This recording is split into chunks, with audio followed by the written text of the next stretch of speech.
आइए जी, तो बढ़ते हैं आगे और बात करेंगे अब हम ऑब्जेक्टिव्स ऑफ अकाउंटिंग की। अब जब आप ये देखेंगे ऑब्जेक्टिव्स ऑफ अकाउंटिंग, तो कई लोगों के मन में सवाल आएगा कि सर आपने इसमें एक चीज़ नहीं बताई कि अगर नीड ऑफ अकाउंटिंग पूछा जाए तो हम क्या जवाब दें, अगर एडवांटेजेस ऑफ अकाउंटिंग पूछा जाए तब हम क्या जवाब दें।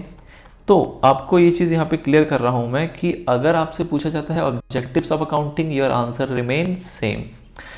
If question is need of accounting, your answer remain the same. If question is advantages of accounting, your answer remain the same. ठीक है, तो आपसे सवाल इनमें से किसी भी लहजे में पूछा जाए, आपका जवाब जो है वो सेम रहेगा। और इसमें मैंने 5 पॉइंट बताए हैं आपको, आप देखेंगे आपके पास और भी कुछ अवेलेबल पॉइंट्स होंगे आपके रेफरेंस मटेरियल्स में। बट इन जनरल फिर से आपको वही बात समझनी है कि आपसे लॉन्ग थ्योरेटिकल क्वेश्चंस नहीं पूछा जाएगा, इट्स अ प्रैक्टिकल सब्जेक्ट। तो आपकी अंडरस्टैंडिंग डेवलप करने के लिए इतना काफ़ी है, बाकी थोड़ी बहुत बातें आपको मैं ओरली वैसे ही बता के चल रहा हूँ। पीछे भी आपको कुछ बातें बताई हैं, कुछ बातें आपको आगे भी आने वाले समय में बताई जाएंगी। ठीक है, चलिए तो फटाफट से देख लेते हैं क्या है ऑब्जेक्टिव्स हमारे अकाउंटिंग की। तो सबसे पहला ऑब्जेक्टिव, सबसे मेन ऑब्जेक्टिव जो है वो क्या है हमारा, वो है कि बुक्स ऑफ अकाउंट्स को मेंटेन करके रखना, एक रिकॉर्ड मेंटेन करके रखना जो कि होना चाहिए सिस्टमैटिक। जो भी हमारे बिजनेस में ट्रांजैक्शंस हो रहे हैं, जो भी हमारे बिजनेस के अंदर ट्रांजैक्शंस हो रहे हैं, उसको रिकॉर्ड करना, और that too in a systematic manner. अब सिस्टमैटिक बहुत इंपॉर्टेंट है। सिस्टमैटिक को आप इस तरीके से समझिए कि सपोज कीजिए आपके पास घर के अपने जो क्लोथ्स होते हैं, उसको एक तरीका है कि आप उसको रख सकते हैं और एक तरीका है उसको सिस्टमैटिक रख सकते हैं। फर्क क्या है दोनों के अंदर, कि जब आप उसको सिस्टमैटिक रखते हैं तो वो प्रेजेंटेबल होता है, मतलब आप किसी को दिखाना चाहें तो आप दिखा सकते हैं, आपको शर्म नहीं आएगी। नंबर 2 कि कभी अगर उस रिकॉर्ड के अंदर से आपको कुछ ढूंढना हो, सपोज कि आपने कुछ क्लोथ्स जो हैं वो अपने कबर्ड्स में रखे थे, अब आपको एक पर्टिकुलर रेड टी शर्ट ढूंढनी है, तो अगर आपने उसको सिस्टमैटिक तरीके से रखा होगा तो आपको मिनट भी नहीं लगेंगे इसको ढूंढने में। वही अगर आपने उसको अनसिस्टमैटिक मैनर में रखा होगा तो पता लगा आप सुबह से शाम तक इस टी शर्ट को ढूंढते ही रह जाएंगे।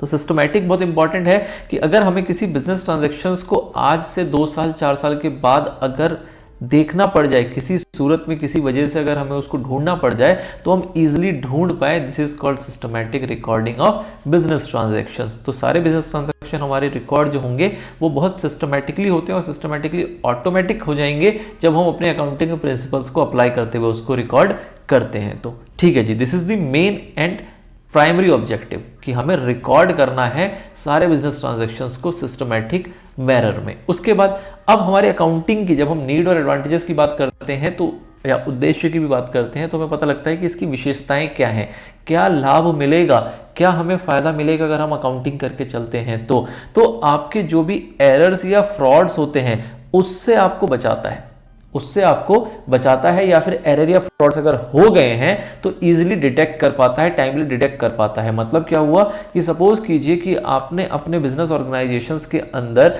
10 प्रकार के आपने एसेट्स खरीदे थे, कुछ बाइक्स खरीदी, कुछ कार खरीदी थी, कुछ और भी आपके एसेट्स थे, कुछ मोबाइल फोन्स वगैरह थे। और एट द एंड जब आपका ये बैलेंस शीट बना, जब at the end balance sheet बना तो आप उस बैलेंस शीट में देखते हो कि भाई साहब इसमें तो 9 ही दिख रहे हैं, एक दिख नहीं रहा। ठीक है, तो अगर आप ये बैलेंस शीट ही नहीं बनाते तो आपको क्या ये पता लग पाता, आप तो अपने बिजनेस में लीन हो, एक तरीके से आप इंगेज हो जाते हैं और आप सिर्फ उन्हीं चीज़ों का, उन्हीं संपत्तियों का, उन्हीं एसेट्स का ध्यान रख पाते हैं जो कि आप रूटीन में यूज करते हैं। अदरवाइज बाकी चीज़ें आपके पास कहाँ रखी है, कहाँ पड़ी है, उसका आपके पास रिकॉर्ड नहीं होता। तो अगर आप अकाउंटिंग करके चलते हैं तो इस टाइप के फ्रॉड्स वगैरह, अगर कोई चोरी वगैरह है, कोई फ्रॉड्स वगैरह है, तो वो आइडेंटिफाई हो जाता है। इवन एरर्स, मतलब जब हम अकाउंटिंग प्रिंसिपल्स को देखेंगे तो हमने एक चीज़ पढ़ी है, जब हम आगे भी देखेंगे भी, कि जो हमारी अकाउंटिंग है वो डुअल सिस्टम ऑफ अकाउंटिंग है। आपने एक वर्ड सुना होगा डेबिट और क्रेडिट। तो ये जो डेबिट और क्रेडिट है, ये डेबिट और क्रेडिट आपको ये बताता है कि भैया अगर कोई भी चीज़ डेबिट होगी तो वो क्रेडिट भी कुछ ना कुछ उसका पार्ट जरूर होगा। मतलब कि अगर 10 रुपए आप डेबिट करोगे तो 10 रुपए क्रेडिट जरूर होगा। और इनकेस अगर ऐसा नहीं हुआ तो दिस इज अ एरर जो कि आइडेंटिफाई हो जाएगा अगर आपने अकाउंटिंग प्रॉपरली करी है। तो द थिंग इज कि अगर आप अकाउंटिंग की प्रैक्टिसेस को अपनाते हैं अपने बिजनेस के अंदर तो वो आपको डिटेक्ट करने में, प्रिवेंट करने में मदद करता है जो भी फ्रॉड्स या एरर्स होते हैं। ठीक है, अगला आता है, ये तो बहुत आप पहले से देखते आ रहे हैं कि अकाउंटिंग जो है वो आपको प्रॉफिट एंड लॉस आइडेंटिफाई करके देता है। आप अलग अलग अकाउंट्स बनाते हैं, जैसे कि trading account for example, profit and loss account. In account से आपको डिटरमाइन होता है कि आपका क्या प्रॉफिट है और क्या लॉसेज हैं, तो इस चीज में आपकी मदद करता है। नेक्स्ट आता है कि आपके फाइनेंशियल पोजीशंस को बताता है, आपके बिजनेस के फाइनेंशियल पोजीशन को बताता है। आप एक चीज देखिए, ये जो थे आपके profit and loss, this is also known as financial results. इस चीज को आपको समझना पड़ेगा, दोनों सिमिलर सी चीजें हैं। एक है फाइनेंशियल रिजल्ट, एक है फाइनेंशियल पोजीशन। फाइनेंशियल रिजल्ट होता है कि भैया आप पास हुए कि फेल हुए, ठीक है, आपको प्रॉफिट हुआ या लॉस हुआ। बट फाइनेंशियल पोजीशन जो है वो आपकी ओवरऑल अंडरस्टैंडिंग की बात करता है। अगर मैं आपको आपके स्टूडेंट लाइफ की बात करूं कि आप पास हुए या फेल हुए, ये तो एक रिजल्ट है, बट आपकी पोजीशन क्या है? पोजीशन बोले तो कि अगर आप नौकरी मांगने जाएंगे तो आपको कोई नौकरी देगा कि नहीं देगा। आप पास तो हो गए हैं, लेकिन आपकी पोजीशन ऐसी है कि आपने नकल मार के पास हुए या फिर आप रट्टे मार के पास हुए हो, आपको एज सच नॉलेज उतनी नहीं है। तो क्या आपकी पोजीशन अच्छी है? पोजीशन बेकार है, रिजल्ट अच्छा था, ठीक है। तो इसलिए सेम बिजनेस में भी होता है कि फाइनेंशियल रिजल्ट हो सकता है अच्छा हो लेकिन पोजीशन बेकार चल रही हो, या फिर पोजीशन अच्छी हो रिजल्ट बेकार चल रहा हो। Both is possible. आप देखेंगे कुछ एक ऐसे जीनियस बच्चे होते हैं जो कि पेपर में बहुत अच्छा स्कोर नहीं कर पाते हैं, लेकिन एक्चुअल लाइफ में वो बहुत जीनियस साबित होते हैं। उनको उनकी अंडरस्टैंडिंग, उनकी कॉन्सेप्ट क्लैरिटी बहुत अच्छी होती है। तो ये दोनों अलग अलग टर्मिनोलॉजी है, सेम तरीके से यहाँ पे अप्लाई किया जाता है। तो फाइनेंशियल पोजीशन का मतलब क्या है कि सपोज कीजिए आप प्रॉफिट तो कमाते हैं 1 लाख रुपए का ही, ठीक है, आपका प्रॉफिट जो है वो 1 लाख रुपए का ही है, लेकिन आपकी जो पोजीशन है वो आपकी 1 करोड़ रुपए की है, ठीक है। इसको आप ऐसे कह सकते हैं कि जो आपने 1 साल में प्रॉफिट कमाया वो कमाया 1 पेटी, लेकिन जो आपने वेल्थ जनरेट करी है वो करी है 1 खोखे की, ठीक है। जो आपने प्रॉफिट कमाया वो सिर्फ 1 पेटी कमाया है, लेकिन जो आपने वेल्थ जनरेट करी है वो की है 1 खोखे की, 1 करोड़ की वेल्थ जनरेट कर ली। मतलब कि आपने अपने पास इतनी संपत्ति, इतनी एसेट्स वगैरह स्टैब्लिश कर ली है कि आप कल को मार्केट में लोन मारने जाओगे तो ऑब्वियस सी बात है, अगर आपकी फाइनेंशियल पोजीशन अच्छी होती है तो उसको देखते हुए आपको जो बैंक्स वगैरह है वो इजिली लोन्स प्रोवाइड कर दिया करती है, ठीक है। तो financial position is a different angle, आपकी ओवरऑल पोजीशन बताता है, आप कितने कैपेबल हैं, आपका क्रेडिट वर्दिनेस कितना है मार्केट के अंदर, वो डिस्क्राइब करता है आपके बिजनेस का कौन? फाइनेंशियल पोजीशन, ठीक है। तो अकाउंटिंग आपको वो भी असरटेन करने में मदद करता है, वो भी आपको निकाल के देता है अगर आप अकाउंटिंग करके चलते हैं तो।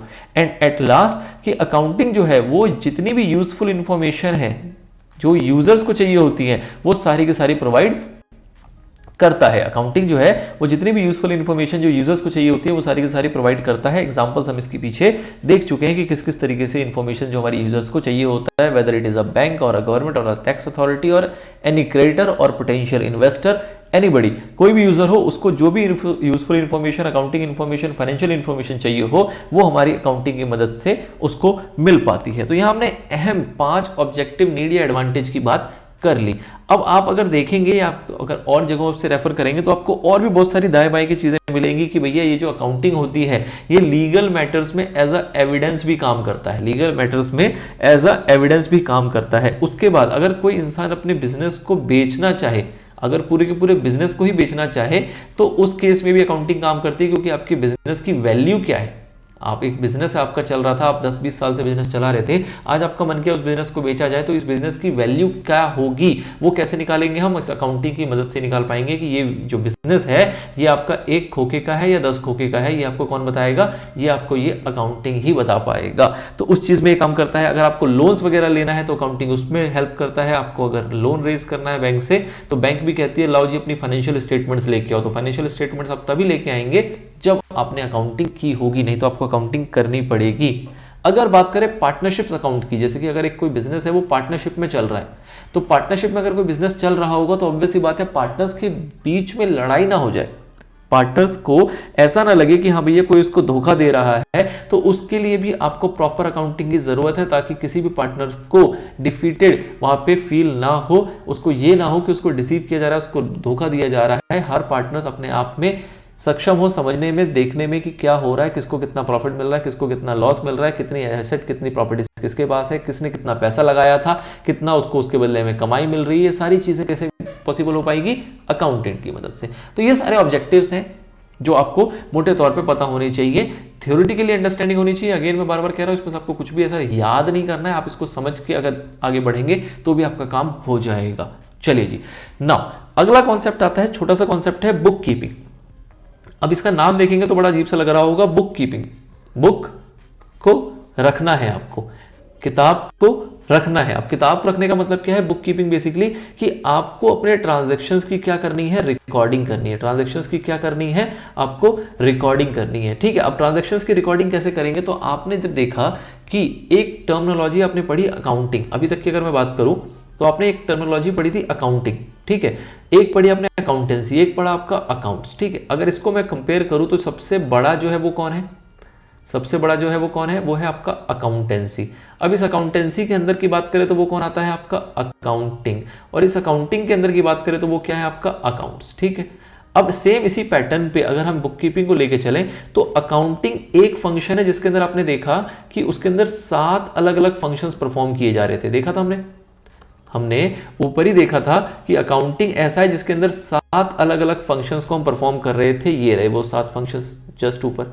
ठीक है, अब ये 7 फंक्शन जो परफॉर्म किए जा रहे थे, अगर इसको मैं रोक दूं, उसको मैं अगर यहीं रोक दूं, मैं कहूं जी इतना ही करेंगे, हम सिर्फ इतना ही करेंगे, इसके बाद हम कुछ नहीं करेंगे। हम आइडेंटिफाई कर लेंगे ट्रांजैक्शंस, मॉनेटरी वैल्यू में होगा, उसकी मॉनेटरी वैल्यू निकाल लेंगे, उसको रिकॉर्ड करेंगे, उसको क्लासिफाई कर देंगे अलग अलग जगहों पे कि whether it is asset, liability, expense और इनकम, दैट्स इट। अगर सिर्फ हम इतना काम करके छोड़ देंगे तो this is called book keeping. अगर हम सिर्फ इतना ही काम करके छोड़ देंगे तो वो क्या कहलाएगा, आपका बुक कीपिंग।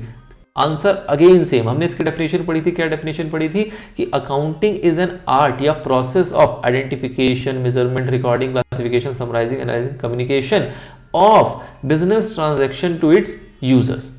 ये सारी चीजें हम किसका करते हैं, बिजनेस ट्रांजैक्शन का करते हैं, या इकोनॉमिक ट्रांजैक्शन का करते हैं, या इकोनॉमिक इवेंट का करते हैं। किसके लिए करते हैं, यूजर्स के लिए करते हैं, ताकि उसको रेलेवेंट इंफॉर्मेशन मिल सके। सेम डेफिनेशन में सिर्फ ये 3 वर्ड उड़ा दो और बाकी सब छोड़ दो, this is what bookkeeping. As simple as that, कोई ज्यादा रॉकेट साइंस नहीं है, कोई दिक्कत वाली बात नहीं है। मतलब कि बुक कीपिंग कहता है कि भाई साहब आपको समराइज नहीं करना, मतलब आपको general ledger, trial balance, balance sheet, profit and loss account, income and expenditure account, ये सारी इतनी डिटेल वाली चीजें नहीं करनी, आपको मोटा मोटा रिकॉर्ड करके छोड़ देना है। आपको एनालाइज नहीं करना, ये नहीं बताना भैया कितना प्रॉफिट हुआ, पिछले साल कितना हुआ था, इस साल कम हो गया, अगले साल ज्यादा हो सकता है, पिछले 10 साल से देखे तो हमारा प्रॉफिट घटता ही जा रहा है या प्रॉफिट बढ़ता ही जा रहा है। इस टाइप की एनालिसिस वगैरह नहीं करनी है, और एट लास्ट आपको किसी को कम्युनिकेट भी नहीं करना है, अपने यूजर्स को नहीं देना, क्योंकि यूजर्स के वो किसी काम का ही नहीं है। सिर्फ इतना तक अगर आप प्रोवाइड करोगे तो यूजर के वो बहुत ज्यादा काम नहीं आएगा। उसको मेनली ये चीजें चाहिए होती कि जो ये आपके रॉ मटेरियल थे, जब आपने इसको प्रोसेस किया तो एज सच रिपोर्ट्स के फॉर्म में आपको क्या दे पा रहे हो, मतलब यूजर्स उससे कैसे अंडरस्टैंड कर पाएगा चीजों को। तो इसलिए अकाउंटिंग जो है वो यूजर्स के बहुत ज्यादा काम आती है, बुक कीपिंग भी काम आती है, बट कंपैरेटिवली कम काम आती है। एक छोटा दायरा है, छोटा एरिया है। तो मेरे ख्याल से बात समझ में आ गई होगी। अगर हम कहें कि दिस इज आर अकाउंटिंग, अगर हम इसको इस तरीके से ले कि दिस इज आर अकाउंटिंग, तो ये अकाउंटिंग के अंदर का एक छोटा सा पार्ट है which is called what, book keeping, which is called what, book keeping. Book keeping में हम 4 फंक्शंस परफॉर्म करते हैं और इसमें अगर हम 3 और जोड़ दें तो वो हमारा अकाउंटिंग बन जाएगा।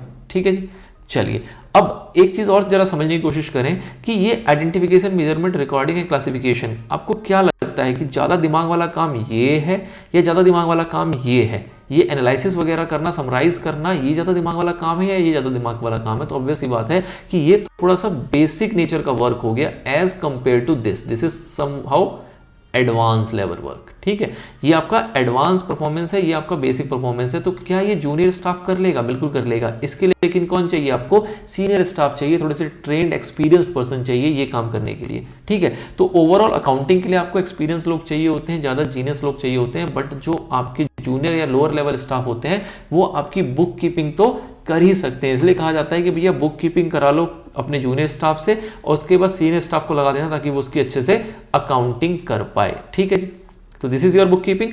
अगेन यहां पे भी आप सिंपली कहां पे रुक गए? रिकॉर्डिंग पे रुक गए। रिकॉर्डिंग से आगे आप नहीं बढ़ोगे, लेकिन ये रिकॉर्डिंग है ये होनी तो चाहिए सिस्टमैटिक। ऐसा नहीं कि आपने जैसे मर्जी उलटफेर कर दिया, ऐसा नहीं चलेगा, क्योंकि आपकी बुक कीपिंग ही बेस बनेगा किसका? अकाउंटिंग का। अगर आपकी बुक कीपिंग समझ लीजिए गलत है, अगर किसी ने बुक कीपिंग ही गलत कर दी, सिस्टमैटिक नहीं करा हुआ है या फिर सही बुक कीपिंग नहीं की है, तो क्या अकाउंटिंग सही हो पाएगी? नहीं। तो इसलिए बुक कीपिंग जो है वो बेस बनता है अकाउंटिंग का। तो book keeping is also very essential and it should be also in a systematic manner. ठीक है, तो बहुत सिंपल सा जवाब है, recording of business transaction in a systematic manner in the books of account is called book keeping. तो मोटा मोटा बुक्स को मेंटेन करना है आपको, तो वो बुक कीपिंग कहलाता है। हमारे एक बहुत बड़े जो राइटर हैं उन्होंने लिख के दिया क्या? According to A J. Favell book keeping क्या है? तो book keeping is the art of. अब जब भी आर्ट लिखेंगे मैं आपको रिकमेंड करके चल रहा हूं कि इसके ब्रैकेट में, इसके ऑब्लिक में एक वर्ड प्रोसेस भी लगा देना, because it is a process of activities. Process बहुत सारी होती हैं, इसलिए हम इसको प्रोसेस भी कहना पसंद करते हैं। कई जगह आर्ट मिलेगा, कई जगह प्रोसेस मिलेगा, मैं आपको कह के क्या चल रहा हूं कि आप दोनों वर्ड यूज करो।